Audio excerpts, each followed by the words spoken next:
What's good, everyone? This is Justin Just Rock Ramon from the Just Right podcast, where elevation is our recreation. Super excited for you to check out our next episode as it features an amazing guest who goes by the name Shreya Reddy, aka Dr. Reddy.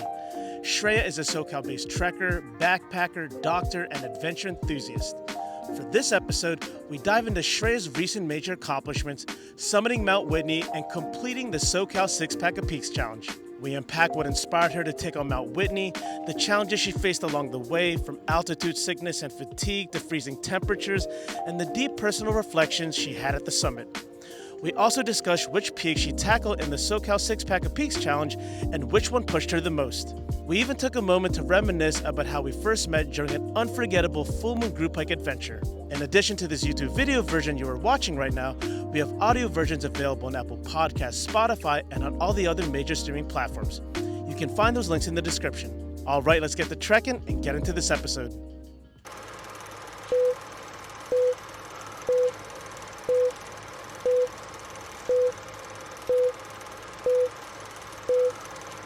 All right, y'all, we are back at it with another episode with another amazing guest who I'm happy to call a friend that I've shared many trail memories with.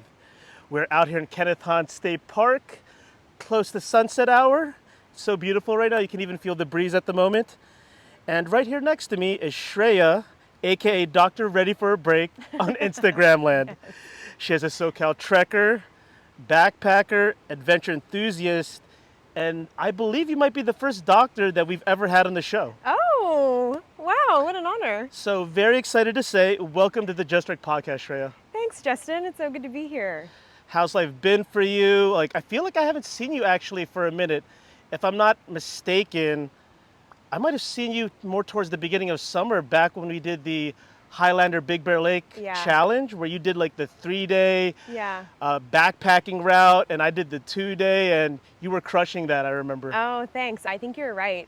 It was back in June. Wow, time is crazy, and it doesn't make sense. Yeah, I thought I might have seen you sooner, but I was thinking back, I'm like, I can't even remember if you were on some of the group hikes that we did recently. I'm like, I don't think so. I think everyone's just been so busy. Yeah, definitely. And I'm sure we'll get into it, obviously, but with a lot of the training that I was doing for Whitney, it definitely, it took me out of the group hiking zone for a little bit. But yeah, I think the last time was when we were out in Big Bear, which was stunning. And that last day, though, when we were hiking to the finish line together, that was really special. We had a good group. Yeah, that was such a special weekend. That was definitely one of the highlights of the summer, because was that your first backpacking experience or just challenge to do? Yeah, I mean, I've done a couple overnight backpacking trips, but nothing where you're setting up camp, tearing it down, hiking, and then doing it all over over a few days. So it was definitely the first time I've done anything like that. So yeah, it was crazy. It was super cool, and I definitely want to do it again. So we have a very memorable story of how we first met that I do want to share at the top of the podcast. And it was at the end of 2024 in the month of December. And Just Trek and LA Trail Killers hosted a full moon group hike in the Verdugo Mountains. And for the listeners tuning in, if you're not familiar with the Verdugo Mountains, it's a micro mountain range in between Griffith Park and also the San Gabriel Mountains, literally right next to Burbank. You could call it the Burbank Mountains if you want. And that day, just so much happened. It was a sunset, the Electric City night lights. We caught the moonrise, rise over one of the ridges. You know, we had a guided meditation by Victor Martinez from LA Trail Killers right next to the wishing tree, which was our summit, our final destination. And then it transitioned into a summit dance party. And we had a mini speaker.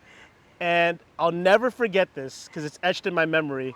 We played the music because it was one of our community members' birthday. Yeah.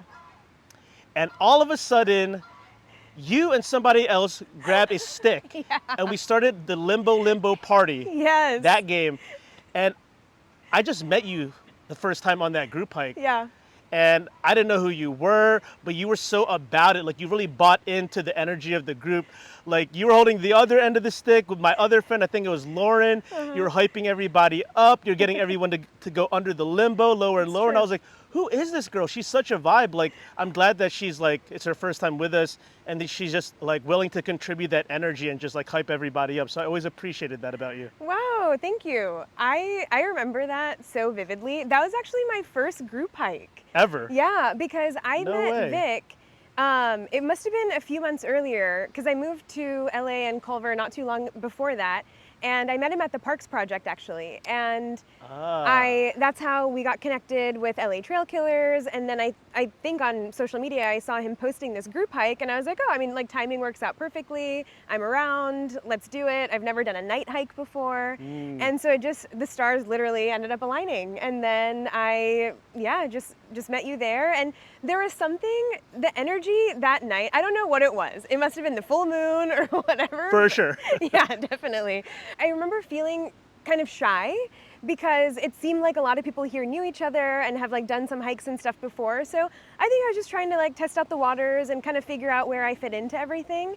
And then something about when like the music started and just seeing how everyone was so comfortable and like nobody cared what they, were dancing like or what they looked like. And I was like, this is definitely the time to just jump in. And there's just something so fun about like, hyping each other up. And then, I mean, I personally love watching people, do the limbo. It is like just such a core like childhood memory. So it just felt so right.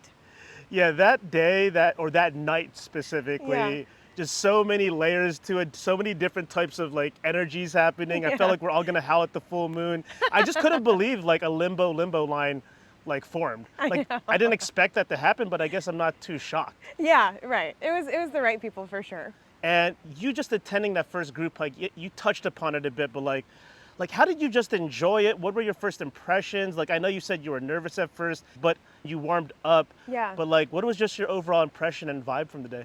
Yeah, I mean, I am like used to hiking. I really enjoy it. And I have always thought of it as like a solo experience, like just something for me to disconnect from the hustle and bustle of daily life and then just like go do it. I mean, maybe I would hike with like one or two friends here or there, but never in like a big group setting.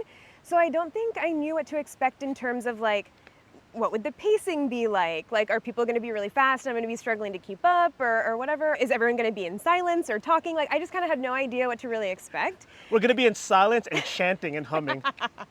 I mean, hey, I'm all about any experience, so that would have been perfect too. And so I think just coming in, like I mean, again, like I had recently moved to LA, so I was definitely... From where? So I was living in Orange County for a couple years before then. But originally I'm from Ohio, from the Midwest. So back in 2021 is when I moved out to SoCal, and then February-ish of 2024 is when I moved up to LA. And so I was still very much in the, like, I want to build community. And I love hiking, I love being outdoors, and it just seemed like a really cool way to do it. I mean, you came to quite the experience. That was like our grand finale community group hike. It happened to be a collaboration because we collaborate with Vic and LA Trail Killers quite a few times already over the years. Vic has been a guest on this show, I think, the most out of any other guest. We actually recorded, like, not too far from here, like, one of his previous podcast recordings. Yeah. Thank you for reminding me that's how you actually knew about the hike. You met him at Parks Project. He told you about our full moon group hike, and you're like, you know what?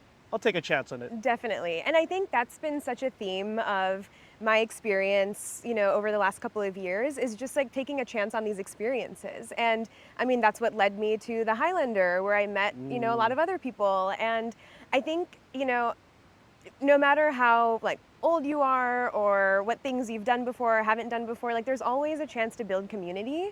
And I think that's something that I've really prioritized, and I'm really blessed. I strongly feel the more you keep putting yourself out into the universe, it will give back at some point. Totally.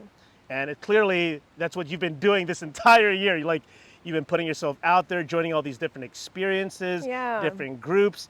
And wow, you've had some major achievements, which is why we are here today. We're here to spotlight two amazing achievements that you completed recently over the summer. That being completing the SoCal 6-Pack of Peaks Challenge and summiting Mount Whitney, the tallest mountain in the continental U.S., as a 22-mile day hike. Yes. You went for all the glory, all the marbles in one day. Not an overnight, one day, 22-mile day hike. Yeah. And I guess just to start with Whitney first, what inspired you to tackle Mount Whitney? Was this something always on your radar, or did something else spark it? Yeah, when I was living in Orange County and working at my previous job, I actually had a patient a couple years ago, and she came in for an appointment and she asked if I could prescribe her Diamox, which is acetazolamide, which is like the altitude sickness medication. Yes. And I was like, I mean, I'd like learned about it and stuff, but hadn't really thought about it. And especially coming from the Midwest where it's not, really high elevation there. True. And so she asked me to prescribe this Diamox and I was like, oh yeah, like sure, like what's going on? Like why do you need it? Big travels? And she's like, I'm actually planning on hiking Mount Whitney. And I was like, oh, tell me more about this Mount Whitney. What is this? And what is this Whitney? What is this Whitney? Who is she? And so she told me about this hike and how it's, one of the 14ers, tallest peak in not only California, but in the lower 48 states. And that was the first time I had really thought about it.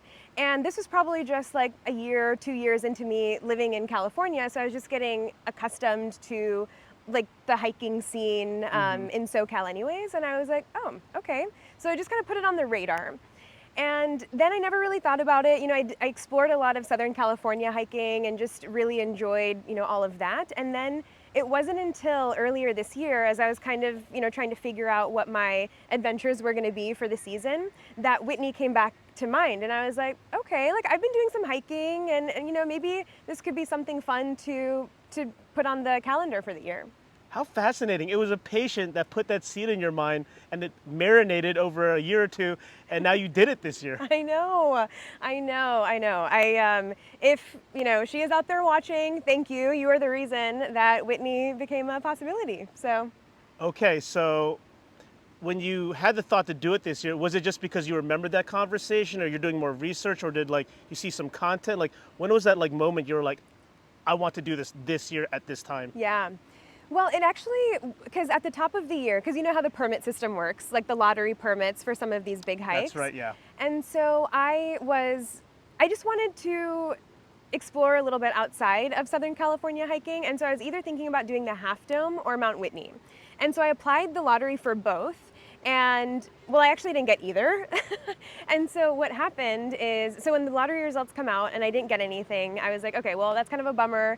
Like I did lose a little bit of steam and motivation with it. And I was like, well, I guess I can, try to find another way to do it, or maybe I'll just apply again next year. And actually, this brings in another, SoCal hiking member. So when we were doing the Highlander promo, pre-event experience. Yes, in the summer. That's when I met Luis from Vamos Hiking Group. Hey, shout out to Luis, Vamos Hiking Crew. Yeah. And so we started on that hike at the Chantry Flats, I think it's what Correct, it's called. Yes. Chantry Flats, right next to the Adams Pack Station where the donkeys are. Sturtevant Falls. How do you say it? Sturtevant? I don't even know the proper. Some people say Strutavant. I say Sturtevant. I'm not sure the proper that one over there. pronunciation, but please let us know, listeners, if you know the actual pronunciation. Right, yes. So I remember we were starting on that hike. I just happened to be in his group because there's a few different groups going. And we just met, and I was just telling him that I was really hoping to hike Whitney, and I didn't get the permit and whatever. And then he told me that he was taking a big group. He applied for a group permit and had 15 spots. And he was like, well, let me check, but I think I might have a few spots left over.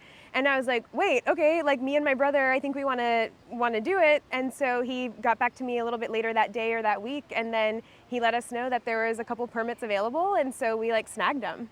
That's amazing. The power of community. Exactly. And that was another moment where I was like, holy crap, I probably wouldn't have really investigated it much more for the year. I probably would have just applied again next year.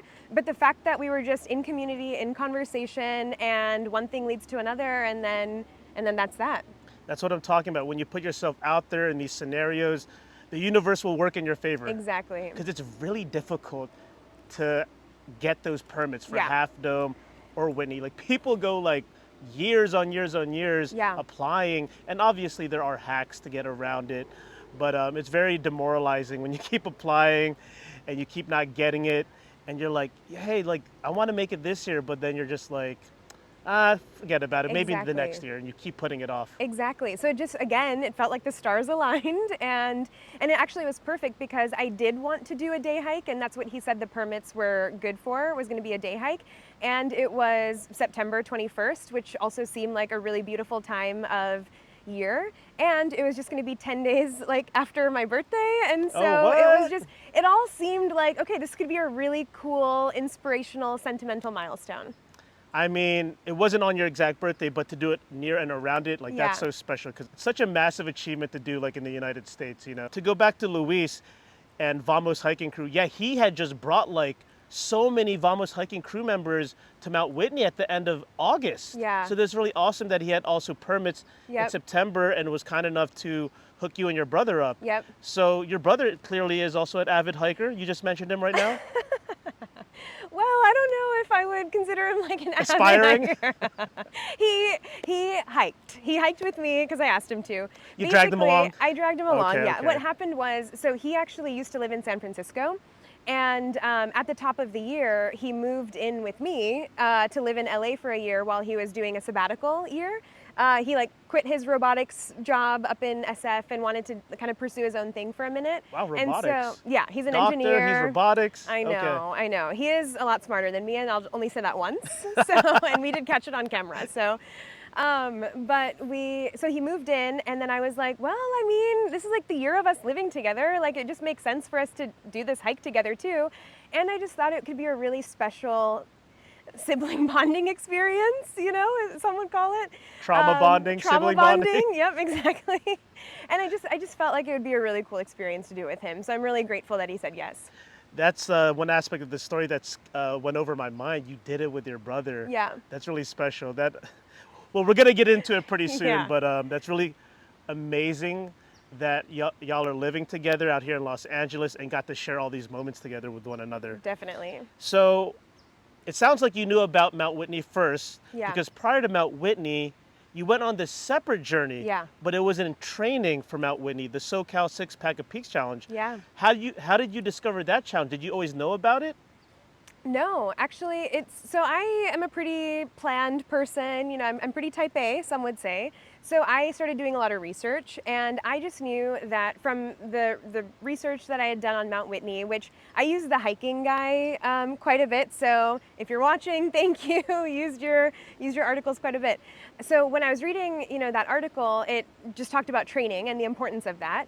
And so I was like, okay, you know, what can we do around here? And I was not going to be caught on a Stairmaster for hours on end. And I just love being outside. And we live in one of the most beautiful places in the country for hiking. So I was like, okay, let me just build out like a training program. And then as I was looking it up more, I came across the the SoCal 6-Pack of Peaks Challenge. There you go. And it seemed like a really cool way to like not only train, but just explore more of the Southern California hiking experiences. And so then we just figured out, you know, that we wanted to do 5 or 6 of them leading up to the hike, and then just scheduled them during the summer. Shout outs to Chris Hazard, the hiking guy. He was actually a Yeah. previous guest on this podcast. Wow. Episode 44. I don't know how I remember that. Oh my gosh, wow. I'm flustered. That's really awesome you brought that up, because his hiking guides are literally the gold standard. Oh, yes. So in depth, straight to the point, and then you just mentioned you found out through, you know, researching his guides and eventually the 6-Pack of Peaks Challenge, which is actually a national challenge now. They have it all over the United States. Oh. But it originated in Southern California. Yeah. And Jeff Hester, the founder, was also a previous guest on this show. So it's cool to see how everything's like connecting now. Oh my gosh, wow, yes. Amongst hiking royalty, it feels like.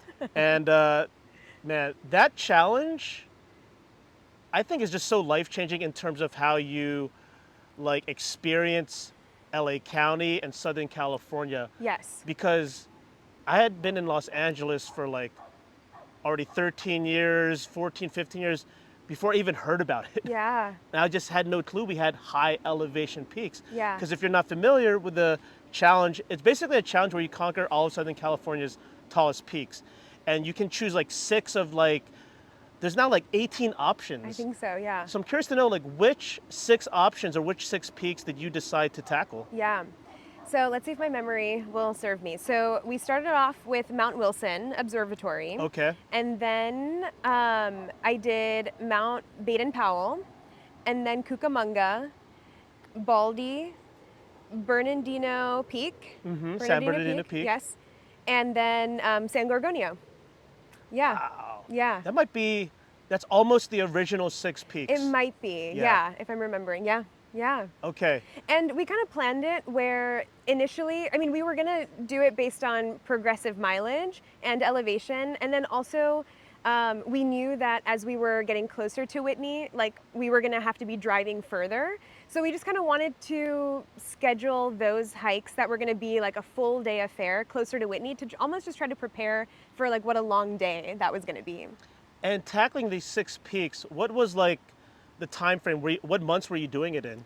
We started it at the end of July, mid to end of July. Okay. And then we basically were going almost every 6 weeks, or I'm sorry, we were going almost every week. We did take like a break during Labor Day, and then I think there's another break just for some travel.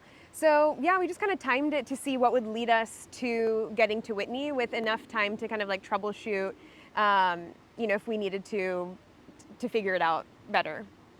Yeah, that's a lot of peaks. That's a lot of miles. Yeah. That's a lot of majestic sections that you trek through. You said Mount Wilson, Baden-Powell, Baldy, San Bernardino Peak, San Gorgonio. And then Cucamonga. God, I feel like I want to talk to you about each trail like super in depth, but we'd be here all day. I know. But I guess like in regards to the 6 peaks that you did complete, was there any particular mountain that you thought was the most challenging for you personally? Interestingly, so I had hiked Mount Baldy before a couple years ago, but this time around, it actually, of all of the 6 that we had done, felt the most challenging, which I think it was just a combination of I did not prep well, the few days leading up to it. I hadn't hydrated well, I wasn't really eating well, sleeping well. And I think at that point, that was in the middle of our hiking. And so we had been building up a lot of endurance and pacing. And I was just kind of keeping track of all of these metrics because I think it's kind of fun to do that. And so what was really challenging about it was we went up the ski hut trail. So it was definitely more incline than I was used to from previous hikes and doing Baldy last time. And I just remember feeling like it was a lot harder and feeling like I should have been going faster or I shouldn't have been feeling so exhausted, And so I think it was a really humbling experience because it just reminded me that every hike is going to be different, every day is going to be different, and it's all just a matter of getting it done and not really focusing too much on the stats and the metrics so much. That's such a good way to approach it because on any given week, maybe you're working extra hours at work. Yeah.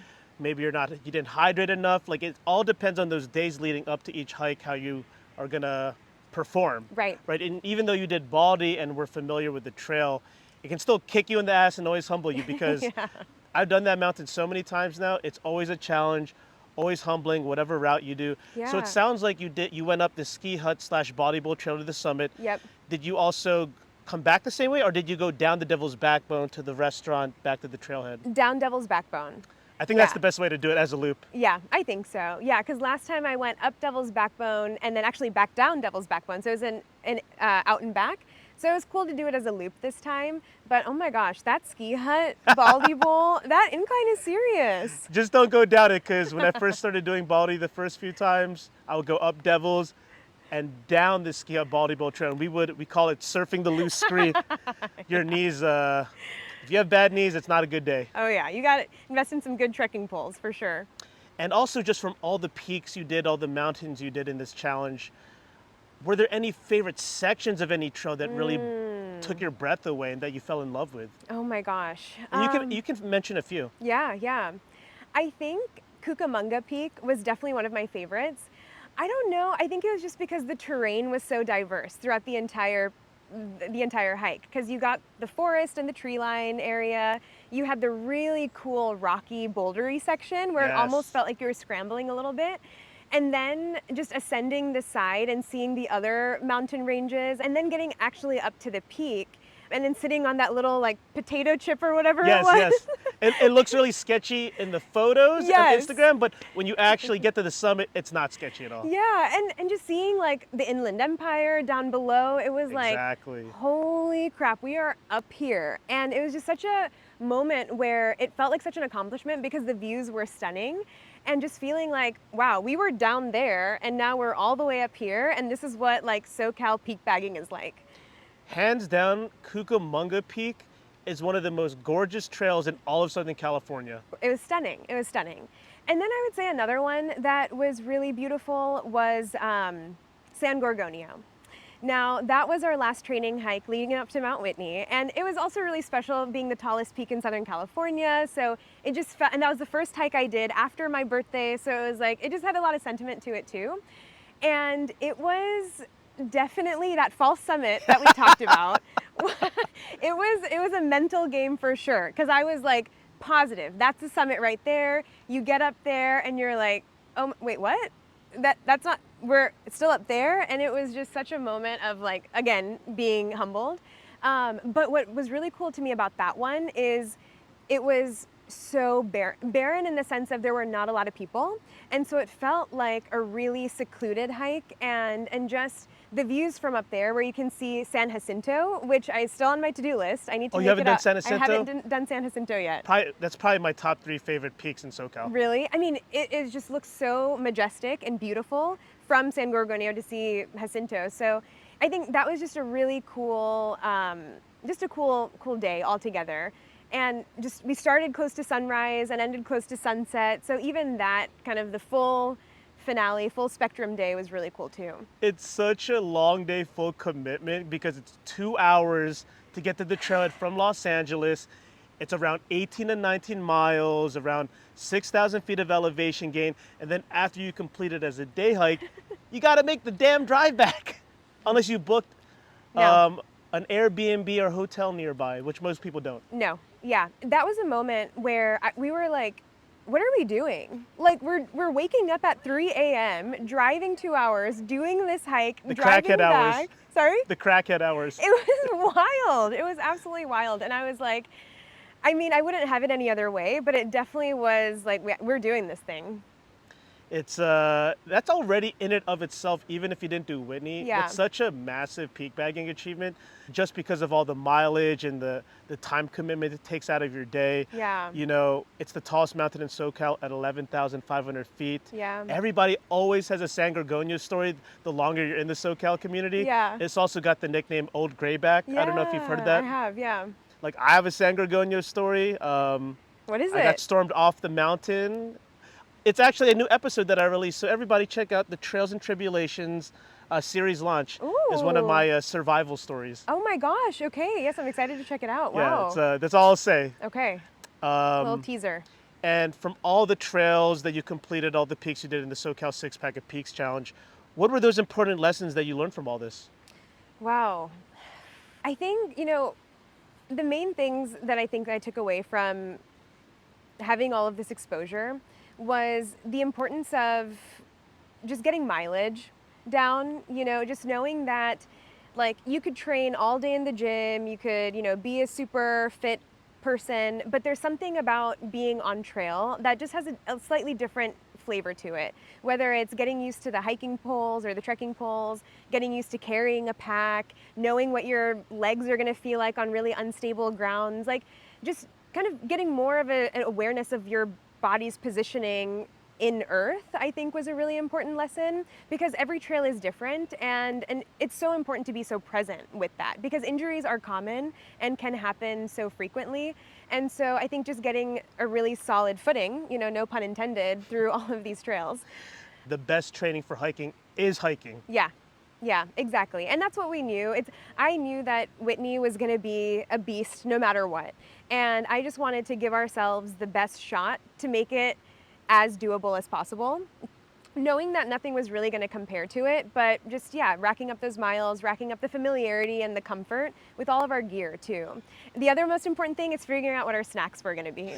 That's the most important. Most important. You need that comfort at the different parts throughout the day to keep you remotivated and keeping that engine going. Totally. And what was cool is like we figured out like when we're going to do the jerky, when we're going to do the banana, the clementines are coming out now. Then at the top we're going to do the candy. What candy are we going to do? So it was fun to, go to Ralph's, the night before every hike and then stock up on our stuff. And There's a little bit of that comfort with familiarity that you get, and we took all the same snacks on Whitney too. Oh, the same exact The snacks? same exact snacks. You're like, we're not going to experiment with any other No. snacks. We don't want to get a stomach ache. We're just going to stick with what we know. Exactly, exactly. Now, if we ate all the same things on Whitney is another story, but we'll get there, I'm sure. For sure. All right, so now that we've just talked a whole lot about your SoCal six-pack of peas journey, you know what we're going to talk about next. Yes. It's time to dig deep into your entire Mount Whitney extravaganza. So let's start from the beginning. Yeah. And that beginning starts with a road trip to Lone Pine, which is the Yeah. gateway community to the Eastern Sierras. Yeah. What date did you arrive, and what day did you actually do your hike? Yeah. So we got to Lone Pine on Friday. So our hike started on Sunday at midnight, and then we got there Friday probably around 11 p.m. So we finished up work and then just headed up straight up to Lone Pine, and then we went to the Whitney Portal, which is where we were going to camp for the night. Smart. Yeah. Yeah, that was your base camp. Yes. Yeah. So I guess that's around 8,300 feet elevation or so. So yeah, we just wanted to try to maximize our time at elevation, or try to get somewhat acclimated. So we decided to camp up there. And was this your first time in that general area? Yes. Really? Never been to Lone Pine before, never been to the Eastern Sierras. So we got there when it was really dark, so we couldn't really appreciate the beauty. That's why you said 11 p.m. Sorry? You said 11 p.m. you Right, arrived. and as goes with camping, we set up the tent with our headlights and everything, and then this is like what I love about camping when you get somewhere at night is when you just unzip your tent in the morning from the night before, and then you just open the door of the tent and you're like, did not know any of this was around me, and you just see these gorgeous alpine views and the granite rock faces and the trees everywhere. It was stunning, absolutely stunning. That's funny that your first impressions of the Eastern Sierra and Lone Pine and Alabama Hills and the portal was darkness. Yes, yes. Couldn't see more than like 20 feet ahead of us until the next day. That's such a common story, yeah, because sometimes you get off work and you get to these campgrounds, campsites, or trailheads Yep. in the evening or like super late at night. Yeah. Wow, that's such an intense way to kind of go into the hike, not like seeing what the actual landscape around, but you had a day in between actually. We did, right. Okay. So set up camp, slept there, woke up, just hung around the campsite a little bit, and then we did go back into Lone Pine just to get some breakfast and just check out the town a little bit. So we did spend a few hours there, and then probably got back to our campsite around 2 or 3 p.m. and just hung out there. And it really was the most beautiful scenery, just so calming, and I didn't want to do too much. We just like stretched a little bit, I took a little nap, had some snacks. I did a little mini hike around the Whitney Portal area, Okay, just smart. to try to get my legs moving a little bit, but didn't want to do anything really intense. And yeah, just hung out that day before we started at midnight. Yeah, the Whitney Portal area, they got that general store there. You can get the Yes. burger and beers. You can get all the souvenirs. But yeah, just that general area just to walk around. Yeah. So beautiful. Yeah. It's at a high elevation, like you said, around like 8,500, 8,300. So it feels dramatically cooler than the bottom where Lone Pine is. Yes. And because the date you did it was in September, right? Yep, on the 21st. Okay, on the 21st. Okay.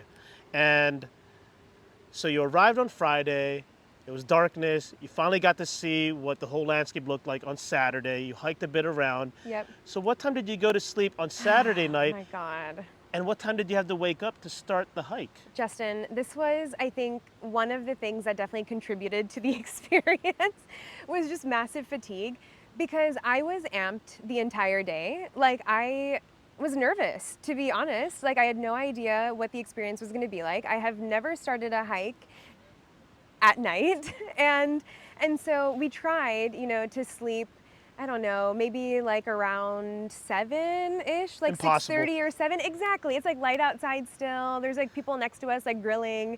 And so I'm like, okay, whatever. I'll put my earplugs in, get my eye mask on, and like try to close my eyes for a little bit. I was tossing and turning for 2 hours, probably got an hour and a half of actual, like somewhat restful sleep, and then my alarm went off at 10:30. Because the group was deciding to meet at the trailhead around 11:30ish. So I woke up and I was like, okay, it's showtime. So this was, obviously you were hiking with your brother, but this Yes. was also with a group. Was it Vamos or were there other people? It was with Vamos. Okay. So, because that's where we got the permits. We were just going to hike with the group. Now, kind of crazy thing about what happened with the group is there was initially, I think like 13 to 14 people signed up to do it. And just over the couple weeks before and even on the day of, actually a lot of people ended up not being able to make it or dropping out. So the final group was 6. Okay. Yes. And so unfortunately, Luis couldn't make it either. So on the group, someone was joking that it feels like the teacher skipped the field trip. Sorry, Luis. That's a funny reference or analogy. Yeah. And so he already did enough. He already got exactly, it too many like a million up. times up that summit. So, and so then we, it was a smaller group. And so we started the hike together. Yes. With the group, which added a different element because my brother and I had been training together. Like I mentioned, I'm not used to a lot of group hikes. And so meeting 4 more people for the first time around midnight before this whole experience, just added a different layer to things. I love it. It's like, these are strangers, but these are my people. They have to be. Yeah, totally. So what time did you start the hike again? So I think we ended up clocking in right around like 11:40, 11:45-ish. Oh my God, PM. You started that early? Yeah. Wow, because I think when I did Whitney back in 2019, we started at 2 a.m. You started at midnight. Yeah, and I think it was, this was definitely a recommendation for you wanting to give yourself ample time to make it up to the summit before the weather starts to get really crazy up there. Correct. Apparently storms can roll in, it can get, really, really dicey. And so I think just starting earlier, giving yourself time to acclimate, I think was the goal.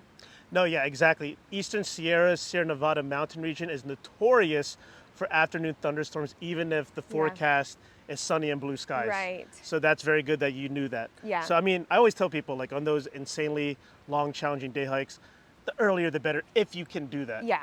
Okay, so you got about an hour and a half, 2 hours of sleep, right? Yeah. That also sounds about right. I think I had an hour of sleep. Yeah.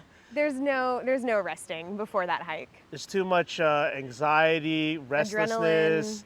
You feel like a kid on Christmas morning. You're just like, I'm so excited, but I have to sleep a little bit. I know. And then you get in your head and you're mad that you can't fall asleep. And then you're just like, it's this whole cycle. And then you close your eyes and like, did I even sleep? Exactly. At all? Exactly. You're like, if there was a time to get like a few hours of sleep, this would be the night. Totally. Yep. All right. Now let's talk about the ascent. Yeah. And to remind everyone, Mount Whitney as a day hike is 22 miles. So this is an 11-mile journey up. Yeah. Not 11 miles total, Yeah. like most of the SoCal 6-pack of peaks mountains are. Yeah. This is just one way. Yeah. So talk to me about the journey from the trailhead to the summit. And there's also like many sections throughout the Mount Whitney Trail, that being the Mount Whitney portal, the base camp, or the trailhead area. Then you have outpost camp, you have trail camp. Yep. You have the 99 switchbacks, you have trail crest, you have then the summit. So talk to me, I guess, first about journeying from the trailhead to trail camp, which is also known in the community as base camp, because a lot of people do camp there before they do the summit push the next day. Totally. Yeah. I think, I like how you broke it up into sections, because I think we definitely had very milestone moments through each of the sections. So, right off the bat, we're meeting a new group of people. It's midnight, adrenaline is coursing through our veins, and we're like, all right, it's showtime. It's time to do this. And so then we just start at a really good ascent. Everyone is kind of falling in line. We get our order and formation going, and it's feeling good. Now we are hiking pretty fast. So I think everyone's excited, and we're definitely moving a little bit faster than my brother and I had been training. But it didn't really feel like anything, we're just so excited. And so then as we start gaining elevation, because we're going through the tree line, and then we're starting to come out of the tree line, and you're definitely feeling the thinner air already. And so we start to take some breaks. We enter the Whitney zone area, take a little snack break, and just, turn off our lights, and you look up and you're like, oh my God, the stars are right there. So it's like, okay, we must be definitely gaining elevation. And that's when, I started to feel a little more short of breath and just feeling like, okay, like we're definitely keeping up momentum.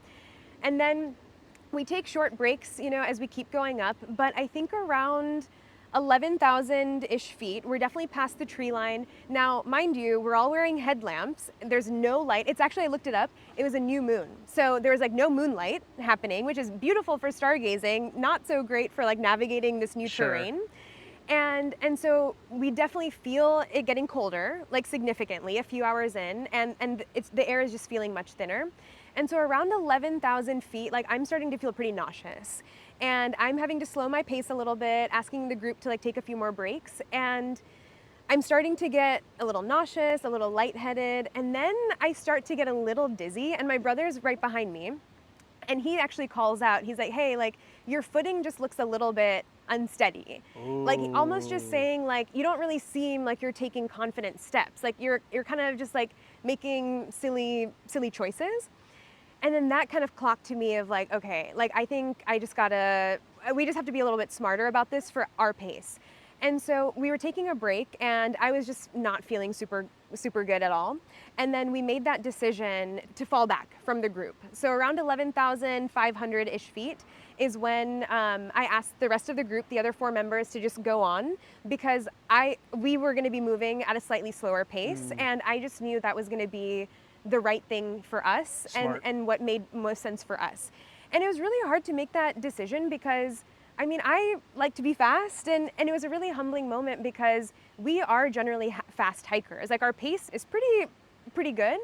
And I just couldn't anticipate what the altitude was gonna feel like. And so I did feel a little bit disappointed having to break off from the group and feeling a little bit like, man, like I wish I was able to keep up a little bit better, or I wish I was able to, you know, match their pace or whatever it was. But I knew that at that point, like something just clicked where I was like, it's not about the pace. I don't care what our total hours are, what our our speed is, anything like that. Like we just need to get up the mountain, and if we're going to do it, we need to do it safely.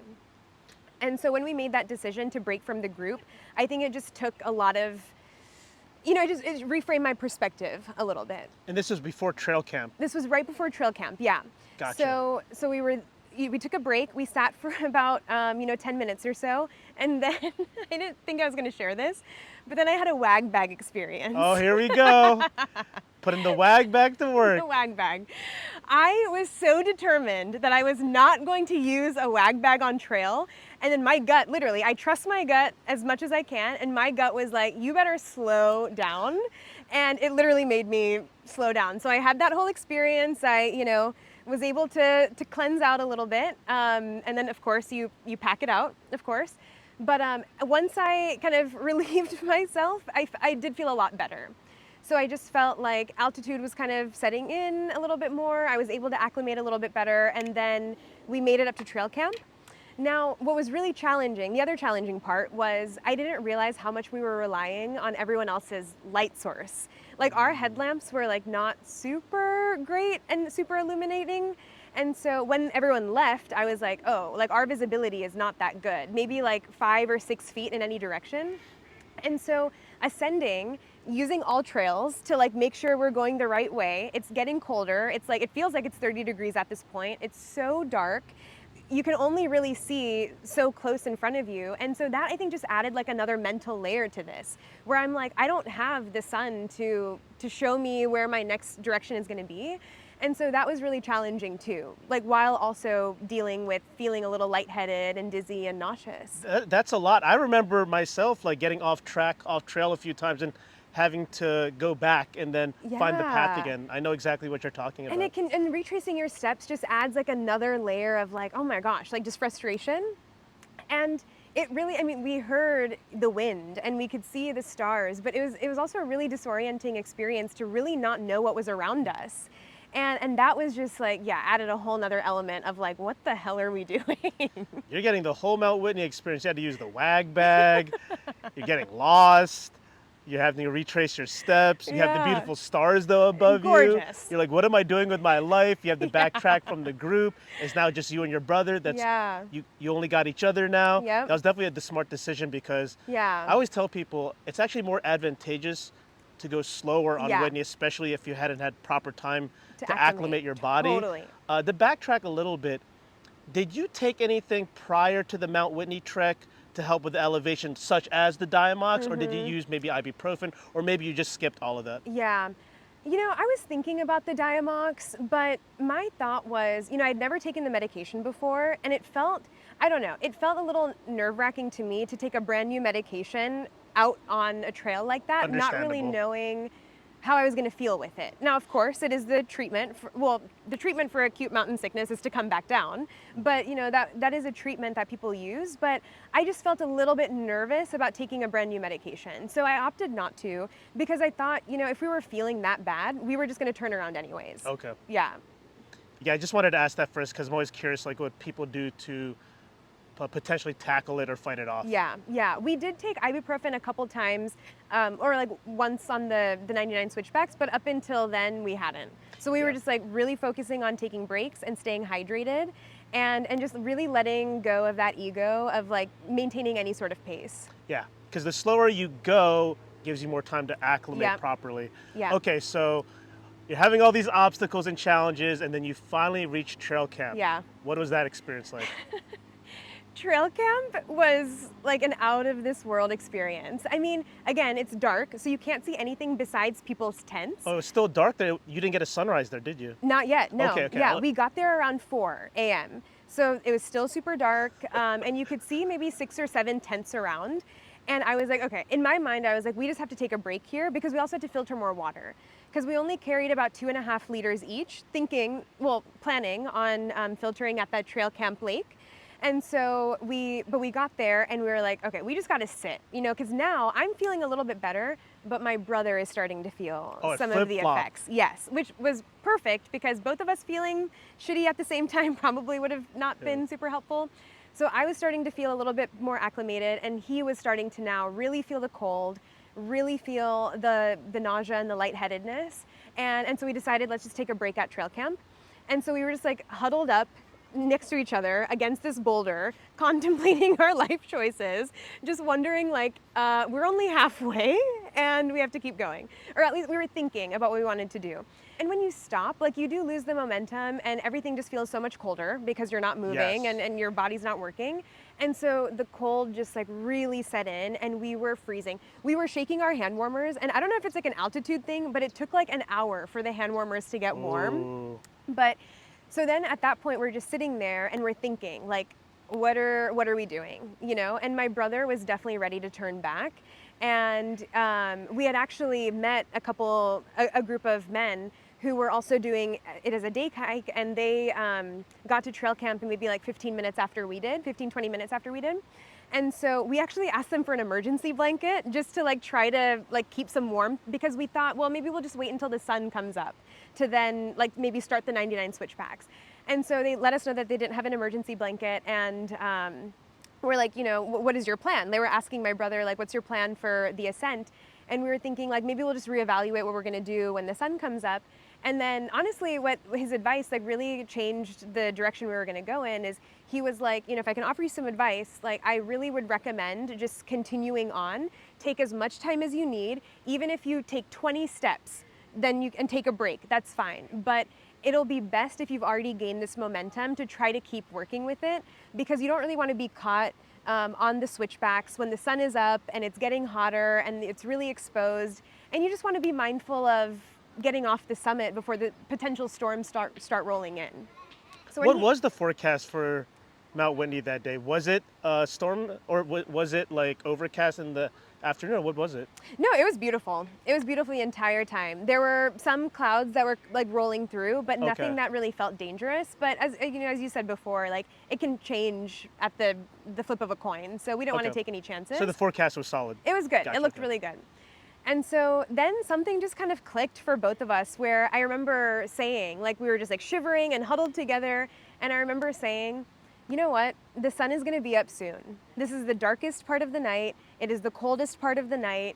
This is the most miserable we might feel, but the sun will be up soon and things will feel better. Wow. Yeah. And when we kind of channeled that energy together, then we were like, yeah, we have more to give. Let's just go and let's just see what happens. You're absolutely right. Good job. Like, that was like the rally cry right there. You're like, this is the worst we're ever going to feel. It's only going to get better, because when the sun comes out, it's going to energize us. Yes. Yeah.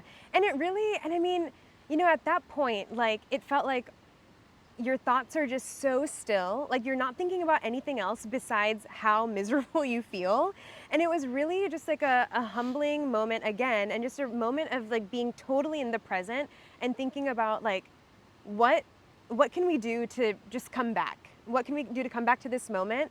And how can we rally for each other and just re-energize us? And there was something about knowing that even in this darkest moment, this coldest moment, the light was going to be here soon, and we were going to keep going.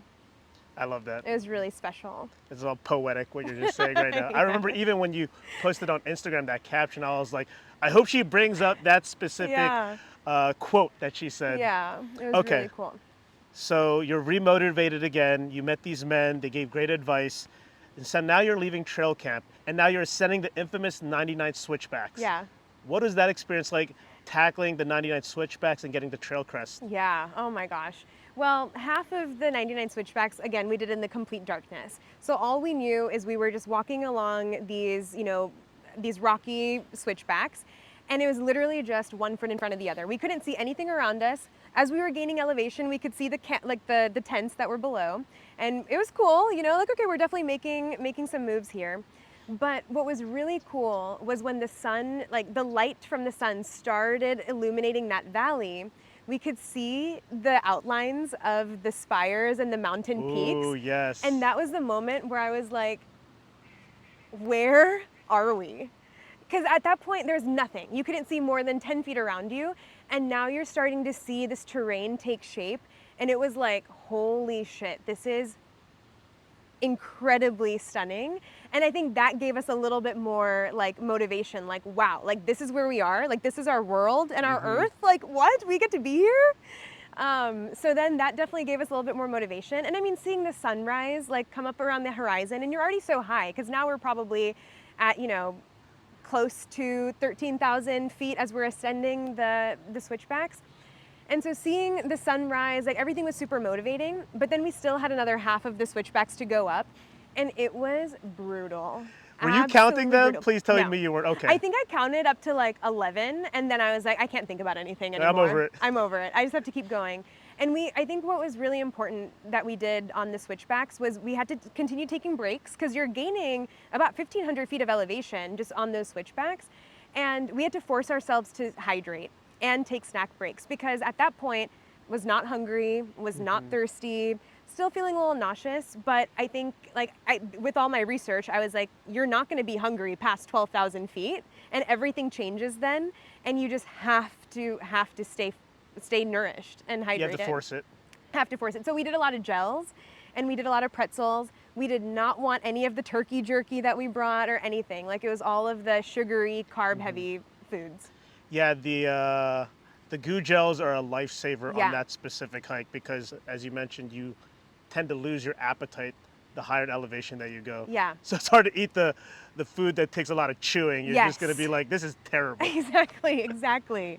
So you trekked up the second half of the switchbacks, and you saw the sign Trail Crest. And as you know, the views just open up. Oh. What was that experience like, finally being on top of the tallest pass in the continental U.S., that being Trail Crest? Oh my gosh, that in and of itself felt like an accomplishment. Getting to Trail Crest, coming over that peak and knowing that for a moment it'll level out, like you're not gonna gain more elevation for a second, you're just gonna level.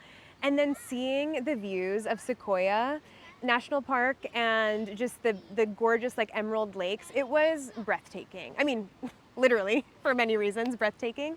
It just felt like an accomplishment in and of itself, really, to make it to that point. Yeah, honestly, like when I first saw Trail Crest and that sign and the views in the glacier lakes down below, I was like, I'm happy if I turned around right now. Yeah. That's how dramatic and breathtaking those views are, like literally. Yes, and just a moment of like, I can't believe, even at that point, like I can't believe our bodies brought us up to this point, like where we are able to witness just all of this beauty around us. It was really magical. And now you're on top of Trail Crest, and you have 1.9 miles to reach the summit. And this trail, this terrain, is way different than everything that you've previously experienced. Yeah. It is an up and down rocky ridge, massive boulders, really tall, dramatic, craggy spires. You really feel like you're, I don't know if you watch Lord of the Rings, but you feel like you're in Mordor or just some like dramatic like fantasy landscape in the mountains. Yeah, yeah.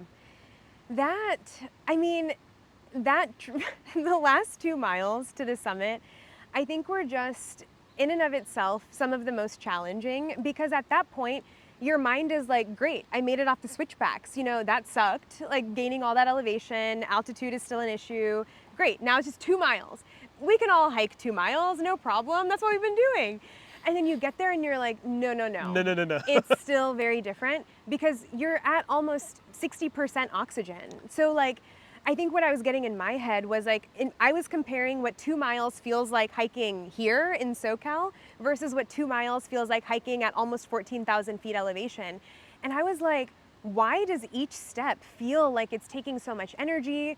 I kept checking I didn't check all trails too many times, but like when I did, I was like, I swear we have covered at least a mile, but we still have another 1.5 miles to go. Like, it was just so disorienting because we were moving so much slower. But I mean, the views were incredible. And at that point, it was like, we just had to put our heads down and hike, because at the end of the day, we made it to, where I knew that we were going to get to the summit, and it was just a matter of getting there. It's a mini roller coaster ridge. Yes, and I mean, it was nice to have some of those like descents, but then I remember thinking that's gonna be an ascent on the way back. So I was already kind of like thinking about that, but it was, and then when you start to see the summit hut, you just feel, it was a mirage. Like you're never getting any closer. You're like, okay, it's right there. And then it's like, wait, past another little curve and another little curve. And you're like, I'm never gonna make it there. I'm never gonna make it. Okay, so you're trekking towards the summit of Mount Whitney. And as you just said, you see the stone hut come into your view. What are those emotions starting to feel like? What was surging through you? Gosh. When we realized it was going to be that final ascent up, that last little section where, people are passing us on the way back, and, everyone's, being really positive and motivating, like, you're almost there, you're almost there. There's just something about, like, just knowing at that point, like, we were going to make it to the top. And even on my way up, I just started crying. There was something about, like, oh my gosh, like, we did it. Like, there were so many moments along the way where we could have turned back and, would have been very justified to turn back. And there was something that just kept us going. And to know that in just a few more steps, I was going to be standing at the highest point, in continental USA. And not only that, but just accomplishing what we had been training for and accomplishing what I had been thinking about for a while. I was just so overcome with emotion, and I couldn't stop crying. Yeah, and then making it to the top, I mean, I don't think my brother and I talked to each other for a solid like 7 or 8 minutes, because we both just had our moments of just being so emotional. So you finally reach the summit. Yeah. You see the plaque, and you also see the laser engraved plaque. Yeah. Which I never actually got to hold up because I did it 5 years ago and they didn't have that up yet. Yeah. What was that summit experience like? Like, what did you do? Did you pass out? Did you chow down on some food? Did you call your mom? Like, what did you actually do at the summit? Yeah. So we got up. I looked at my brother and I was like, I'm gonna start crying. And then he was like, yeah, take your time. And then so I went off to a little like rock area. He kind of followed behind me, and we both just sat down and we both just had our moments. I was just sitting there. I was letting myself just feel all the emotions. He was doing the same. There was, we take a lot of pictures, take a lot of videos, but this moment felt so sacred that I didn't want to pull out my phone. I did not. It was almost like that moment was only meant to live in my memory, in his memory, our memories together. And I wasn't going to videotape that or take photos of it. It was very much like that is a really special moment that exists with that version of me that was up on that mountain. And I just sat there and I just remember shaking my head, just thinking, holy shit, we did it. We did it. And it just felt incredible. That says a lot, because I know you love your content. Yeah. So for you to give yourself that time and moment to be like, you know what, no phones this time. Yeah. Just live in it, look at the views, be present. And your brother followed suit as well too, it sounded like. Yeah, that's, I'm happy that you did that for yourself. You're like, you know what, I don't need to capture everything. I probably captured enough. Exactly. Exactly. And it was, it was a moment just of this, I can allow this moment to exist in my heart, in my head, with myself, with each other, and that's going to be that moment. So it was really cool. Did you get to check inside of the stone hut and sign the register as well too? Yeah, we did. We signed the registry. I mean, I don't want to, act like we didn't take pictures. I mean, we took hundreds of pictures at the summit. That, those 15 minutes were just for us. But yeah, we still took a ton of pictures. And the energy up on the summit, everyone is feeling it. Was there a lot of people up there? There was like a few people? about 15 people up there, kind of coming and going. And everyone's just so excited. Everyone's sharing their stories. There was a lot of people on the JMT, the John Muir Trail, that were coming, and they were talking about, if this was their last stop or their first stop. There's some day hikers that came up. And there's some people that you're leapfrogging with up the switchbacks that you get to see on the summit again. And these are all strangers, but like they also just become friends, like instant friends on the summit of Mount Whitney, because that's the moment that we're sharing together. And it was really special to just be up there with those people too. Did you get to make friends with the marmots at the summit? Oh, or did you get to see any? Yeah. There were some chunky ones up there. Oh yeah, they'd be eating good up there apparently, or something. Yeah, they are getting all these snacks. Yeah, luckily they didn't come attack us. But I mean, snack-wise, that was another thing that was really surprising. During all of our training hikes, we would get to the summit and just like spend 30 minutes just like chowing down on what we had. We were still not hungry. We like forced down a Pro Bar, split a half a banana, had another gel. And we just like did it because we felt like we had to, but not because we really had an appetite. So that was also kind of an interesting experience. And being at the summit, how was the elevation affecting you, or acute mountain sickness? Did it hit you at all? Was it slight, or did you have to deal with any of that? At that point, I felt okay. Yeah, I think at that point, we both were probably just overcome with all of the exhilaration of being up there. And I don't think we felt too bad. Yeah, I think we felt really comfortable up there. Not even, you didn't feel that from trail crest to the summit, you were pretty solid? Trail crest to the summit, besides moving slow and still feeling like we were, definitely our hearts were racing and feeling short of breath. I mean, that final push, just mentally, I think, took over the physical symptoms, but it was there. But up at the summit, it didn't feel too bad. I got a question for you. So when you were up there at the summit, having that time to yourself, was there anything that you were like thinking back on in your life? Anything that like came into your mind that you were like thinking about or reflecting on that you're comfortable with sharing? Yeah. I mean, I think, yes, actually. I think I'm at a stage of life where so many of my friends and loved ones are getting married and having kids and like achieving all of these milestones. And I think like we celebrate those things, rightfully so, as we should. All of these big milestones and life updates and status updates with our loved ones. And I remember just thinking like, yeah, those things don't apply to me at this point, but just feeling so much pride in myself about, like this is a big accomplishment. Like, sure, I'm not married, don't have kids, maybe one day, but like I got myself up to the top of Mount Whitney, and that is a pretty badass accomplishment.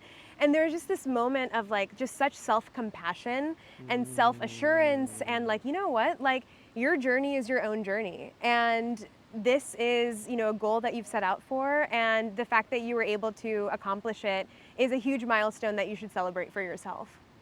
That's special. Thank you for sharing that. Yeah. Because I know when we reach the top of these summits and mountains, certain thoughts come into our mind that we've been thinking of, and we're like releasing it out into the universe, so that's why I wanted to ask. Yeah, because I mean, so much. I mean, just as people that live in this day and age on social media, like there's so many comparisons around you, so many, I should be doing this, I should be at that point in life, I should X, Y, and Z.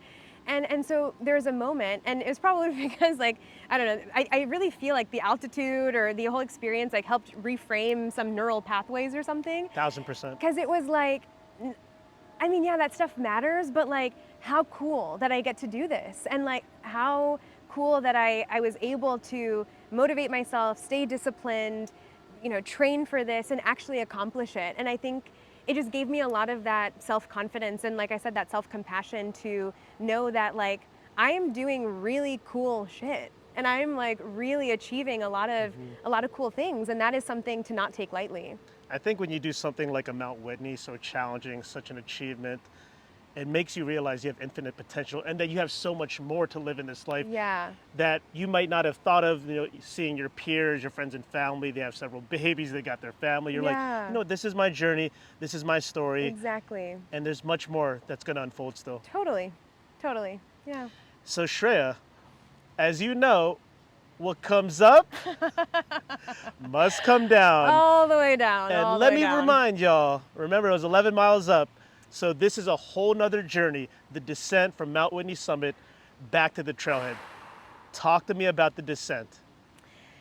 Yeah, there was a moment on the summit where, the excitement was there and everything, and we were like, okay, we have to go back down. That definitely, but we had done summits before, the training. We knew what goes up must come down. Can I backtrack real quick? Around what time did you summit, just so I have a visual in my mind? Around 10:30.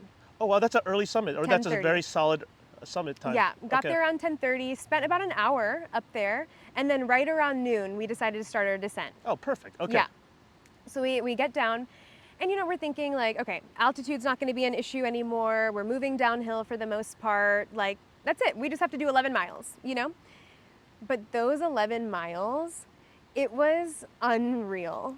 Like, the trail crest was fine, we made it along trail crest, definitely felt like we got through trail crest faster than on the way back. And I mean, again, what was cool is now the sun was in a different position, so everything looked a little bit different, so I just got to enjoy that. And then when we got to the switchbacks, we're like, okay, 99 more of these to go. So then we start making our ascent. What was really cool going down the switchbacks, though, is now we got to see everything, illuminated. That's right. You're seeing the whole mountainside, yes, like, lit up. Yes, for the first time.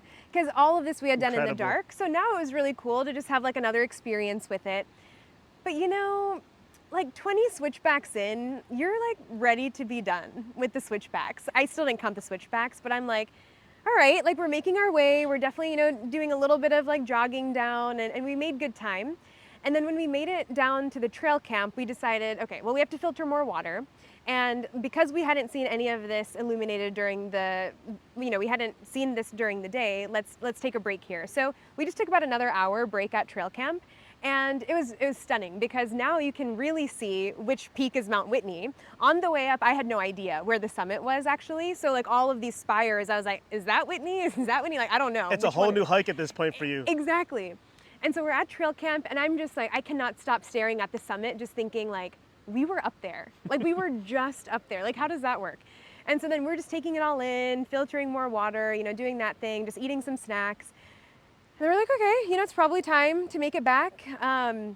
This is around 4 p.m. at this point. So we gather our stuff again and then start the way down from trail camp back to the trailhead. Now this, again, was complete darkness. And so initially it was super cool to see the tree lines, see some waterfalls and everything. But at a certain point, you're like, when is this going to be over? Pure torture. Oh my gosh, that last 6 miles, this was when I kept checking all trails. And I was like, I feel like we had walked 2 miles, but we still have another 5 miles to go. Mm-hmm. And then I checked it again like an hour later, like surely only like a mile left. We still have 3 miles left. It was unreal how like, it just felt like the end was never getting closer. And so the last probably 2 hours, we didn't say a single word to each other. Because at that point, our bodies, well, I'll speak for myself, like my feet were really hurting, my ankles and my legs were feeling it, my shoulders were now just, having carried this pack the entire time. Like my body was definitely starting to feel it a lot. And then mentally, I was just like, all I want to be is at the car. That's all where I want to be. Like the excitement of being at the summit starts to wear off a little bit. And you're like, all I want to do is just be done. And scream like these birds, right? Yes. Exactly. Scream out of joy, hopefully. I'm not sure. Wow, they're acting a fool right now. Yeah. Oh, well, look at this. Oh. This is the cool thing of doing a live recording out in nature. They have some things to say. Yeah, they got some things to say. The wildlife is acting spicy right now. But to go back. Yeah. Essentially what you're saying, the last several miles felt like eternity. Oh yeah. Because at that point also, we had been awake since midnight.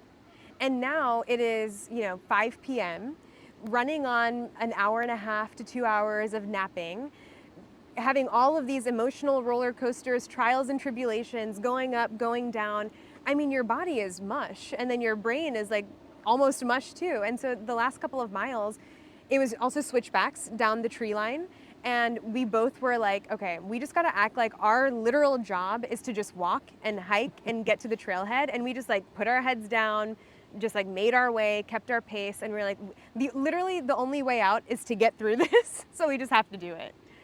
We just you were in zombie mode, literally. Exactly. That's what it felt like. We had to just shut off our brains, is what it felt like. Yeah, it's funny you mentioned the the last 2 hours you're just not speaking to each other because you have no energy to speak. Exactly. You're over it. Your brain is mush. You already put so much mileage in. I mean, just to get to the summit itself is incredibly exhausting. Yeah. And then the descent, of course, it's like it goes by faster, but does it really? Yeah, Like right. it's, I mean, to do 22 miles in a day is Yeah. monstrous. Since you were descending down now in the light, and you could actually see the landscapes and the terrain, did any sections like stand out to you where like, whoa, like I didn't see this the whole time? Because I know you probably didn't even see Lone Pine Lake on your way up. No, exactly. Definitely when we got to a lot of the bouldery, like rock face sections that we were ascending at night, that was really cool to be like, oh, that's where that stream was, or that's where that waterfall was. And then getting to Outpost Camp, same thing. I was like, oh, I didn't realize there was that gorgeous waterfall right there. So I think coming down the granite faces and then walking through Outpost Camp was really cool. And there were such beautiful meadows that I didn't see. Trailside meadows. Yes, the trailside meadows. Unreal. I didn't see that too, like on my way up. Yes, and it was like, wow, it's so colorful and beautiful and lush. So that was a really nice treat on the way down. So what time did you get back down to the trailhead? We made it back right around 7-ish. Lord, how many hours is that about? Okay, help me do the math. So we started at midnight.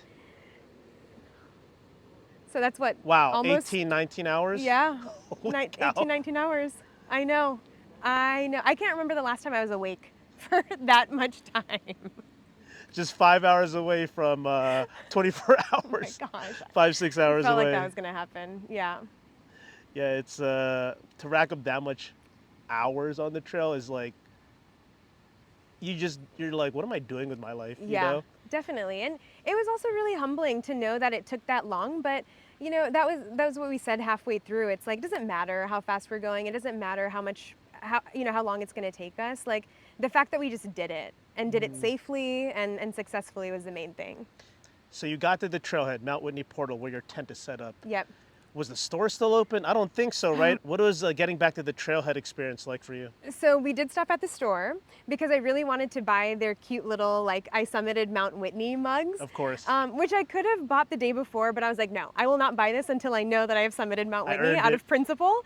So I bought that, and then we went back to camp, and we didn't tear anything down, which, you know, in retrospect, I wish we did, because we got back to camp, we were exhausted, and we had to tear down the entire tent, which, I mean, we just like stuffed everything in the trunk of the car and then drove. Oh, you left that same night? Yeah, well, we went down to Lone Pine because we booked a hotel at Lone Pine. Gotcha. And then we just slept there. So we drove down, ordered a pizza, ate like literally in the hotel room, passed out, probably mid-pizza in my hand, and then just...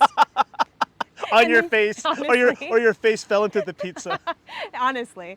And then just crashed out there, and then woke up the next morning and then came back to LA. What was that drive like from the trailhead to Lone Pine? Like, your body is so destroyed. Like, I could imagine just tearing down the tent, and even making that drive alone was very challenging and might have even felt maybe a little bit sketch. Yeah, I mean, you know, I think we were still really riding the high of just having done this experience. So I think we had a newfound sense of adrenaline that was really coursing through our veins. And I mean, I remember we were still sitting in silence, I think both just reflecting that we just, like, we did that. Like, what the hell were we just doing? Like, what was that day? So I think we were still kind of riding the high of that. So it took us down the mountain safely. Okay, so you booked a room in Lone Pine, the mountain community at the base of Mount Whitney. Yep. And you passed out, you ate your pizza, you woke up the next morning, and I'm sure you perused the town. Did you get to check out like Alabama Hills Cafe, or like what'd you get to do? Yeah, we went to Alabama Hills Cafe the day before to get some breakfast. Okay. Yep, so we did that. And you know, I think at that point we were just like, we want to get home. Like it's been a journey. So we had some breakfast at the hotel and then just decided to make our way back. So then we did get back home, and we actually ended up going to Spa. Of course, in Koreatown, that place is incredible. Yes, and I think that really was the perfect recovery, because we just got to like hang out in the hot tubs, do the steam rooms, do the sauna, and I think it really made a big difference to how I felt the rest of the week. I mean, you definitely deserve to treat yourself. Yes, thank you. Multiple times over. You got to heal the body up, all that proactive recovery. Yes. All right, so I believe you're about a week and a half to 2 weeks removed from the Mount Whitney journey, your summit, your experience, and you're still riding that mountain high. And perhaps even parts of your body are maybe even still feeling it. Yeah. You've had some time to reflect. What has summiting Whitney taught you about yourself and about life? Yeah. Well, I think it definitely reinforced the notion that I really do love setting goals and working towards them and accomplishing them. You know, especially as a doctor and someone who has spent, you know, my entire 20s achieving becoming a doctor. Like, there's always that next step. There's always that next exam, that next class, that next year, next whatever. And so once you get out into the workforce, you miss a little bit of that. There's not really a next step unless you know, create another adventure for yourself. And so I think this last year has been really a lot about like kind of figuring out what are the adventures that I want to still maintain. And so it taught me that like I am capable of finding these adventures and experiences, training for them and accomplishing them. So I think it taught me that I'm always going to be someone that loves to push myself, loves to push my limits, loves to try new things, experience, you know, all sorts of crazy stuff, and that's not going to stop anytime soon. I love that. What kind of doctor are you, by the way? Just Yeah. so that the audience knows. Yeah, so I'm What's your specialty? I'm board certified family medicine, so primary care, and then I work at a women's health clinic, so I do a Right lot on. of primary care and women's health. That's incredible. Yeah. And to go back to the Mount Whitney journey and your reflections on it, was there any specific moment you'd love to relive on that trail all over again? Yeah. Does anything come to mind? You know, I think the moment that I would love to relive in the sense of holding that true to my, you know, core is the decision that we made when we decided to break from the group.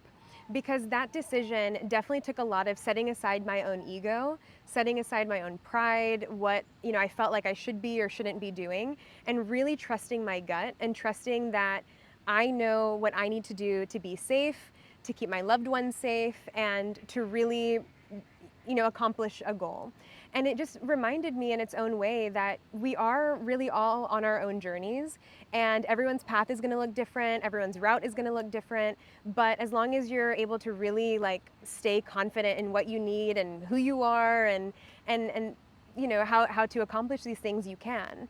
So I think that was a really like spiritual moment for me where it's like just let go of, you know, what other people think or what you feel like you should be doing, or you're comparing yourself to anybody else, because this is my own hike and this is my own journey, and I'm going to accomplish it how I meant to, and that's exactly how it worked out. Progression is progression no matter what the pace. Exactly. As long as you keep on trekking, Exactly. you'll reach that promised land of whatever you want that to be. Exactly. If someone listening right now wants to do Whitney, what would you say is your biggest piece of advice? Yeah. Honestly, to train. Yeah. I mean, if you could spend a ton of time at altitude, definitely, you know, do that if you can like acclimate before the trip. But for a lot of us coming up from sea level without a, you know, time like that, I would say what really helped us was getting those miles on our legs, knowing that we were, you know, fit and trained, and we were just really comfortable hiking. So I'm really happy we did the training hikes and the progression that way, because Whitney was going to be a beast in and of itself regardless, and so we did, you know, as much preparation as we could. Yeah, it's you want to train as much as you can, because you don't want to you want to be as less miserable. Exactly. On exactly. summit day, you know, you want to feel as strong as you possibly can. Obviously, you know, it's hard to train so much to the point where you feel like you're going to crush it. You clearly did so much already and enough completing Right. the SoCal 6-Pack of Peaks challenge. And then I think also just really like at the end of the day, like the physical component is one thing, but that mental challenge is just like a whole nother thing where our minds will be the reason we do or don't do something at the end of the day sometimes. And so knowing that like my mind can either get in my way or allow me to complete this experience was another really important thing. So for, you know, for people that want to do it, just knowing that like you really have to dig deep, and like in those most uncomfortable, miserable moments, like find the gratitude there, like where it feels like there's no way that this could get, you know, any worse. That's the moment you really want to lean in and know that you do have more to give. Damn, find the gratitude in those moments. That's powerful. Yeah. All right, guess what, Shreya? What? As its darkness comes upon I know, us, we've been because we talking got to get forever. out of here, y'all, soon, because I think the park's going to close in Oh no. 5 minutes. We're But just chatting it up. guess what? What? It's time for the rapid fire question section. Okay, okay. So the way it works, there's 2 rounds. We'll probably have to make it a bit shorter because we got to get out of here, but I still want to do it with you. Round one is outdoor focus, and then round two is more personal. So just Okay. answer with one word answers or short and concise Oh answers. my gosh, I'm nervous. All right, don't worry. I think you'll do just fine. Okay. Round one, you ready? No.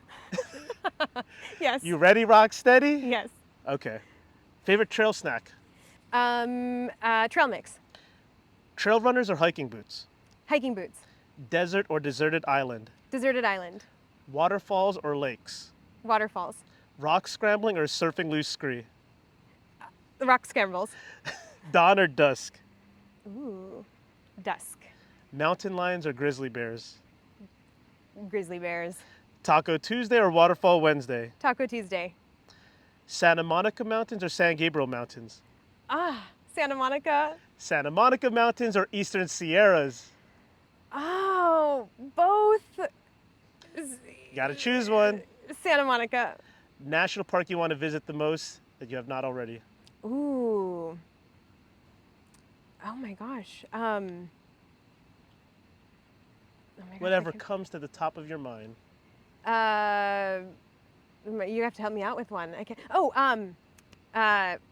what's the desert one? The Death really hot Valley? one. Death Valley. Oh yeah, that's one of the most epic ones. Yeah. It's the largest one. It's the largest national park in the U.S. Wow. Okay.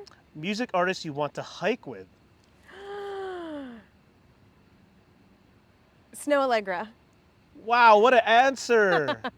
I hope she's watching. Snow Allegra is such a vibe. Yeah, right? I'm such a big fan. Right. Big crush on her. Yes, same. In one word, how does hiking make you feel? At peace. What's your ideal outside temperature? 74 degrees Fahrenheit. Such a SoCal girl. Oh yeah. All right, that concludes round one. We take a quick 10-second break. Gonna sip my water. These are fun. And we're gonna jump into round two, the personal section. All right, you ready? Yes. You ready, Rocksteady? Always. Favorite comfort food? Thai food. Favorite emoji?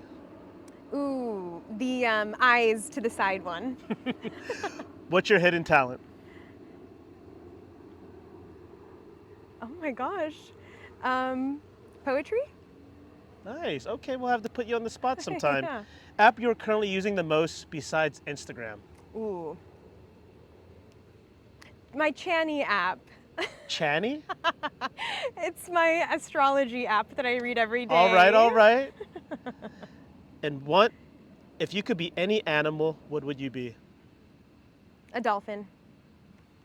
Awesome answer. Smart, Dolphin for the record. Smart, social, love to be in the water. There you go. If you could travel back in time, what period would you go to? And it also doesn't have to be a period of time that you lived in. Ooh. The 70s seemed really fun. Oh yeah, disco. Yeah. Whole, Oh yeah, the that fro. whole I era. have the hair for Yep, it. there you go. You definitely do. Describe yourself in 3 words. Like 3 separate words? 3 separate words. Okay. Curious, compassionate, evolving. I've never heard evolving used as an answer. Love it. And the final question of the rapid fire question section. You ready? Yes. Favorite sound? Take a moment to process that one. Ocean waves. You have that affinity with the water. Yeah, I see. I'm supposed to be in SoCal for sure. All right. That concludes the rapid fire question section. You survived. Wow, that was tough. Not too bad, right? We made it. All right, now we're at the end of the episode, but before I conclude it, I always turn the spotlight back to the guests. Shreya, Dr. Ready for a Break on Instagram. Do you have any final words? You want to say anything to the outdoor community, your family and friends? The floor is yours. Yeah. Well, I think I just want to say thank you to everyone that was a part of the journey. I documented my journey up to Whitney, and the support that I've received from friends and family and the hiking community and just, people out there. It was just really special to feel celebrated in that way. First and foremost, I want to celebrate myself and, celebrate with my brother, but we did it. And it was really cool to feel a lot of that positive energy. And I think that just reminds me of the power of community and the power that we have, surrounding ourselves with people that bring a lot of that energy. So thank you to everyone out there that was a part of that.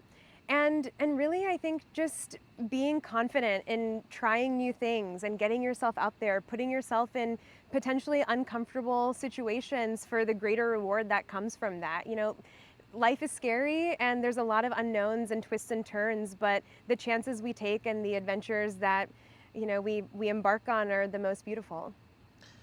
Wow, what a powerful final thought. Thank you for that.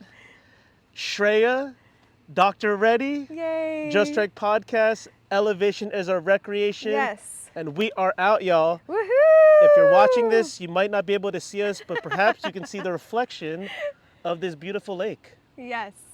Thank you, Justin. Thanks for having me. We did it.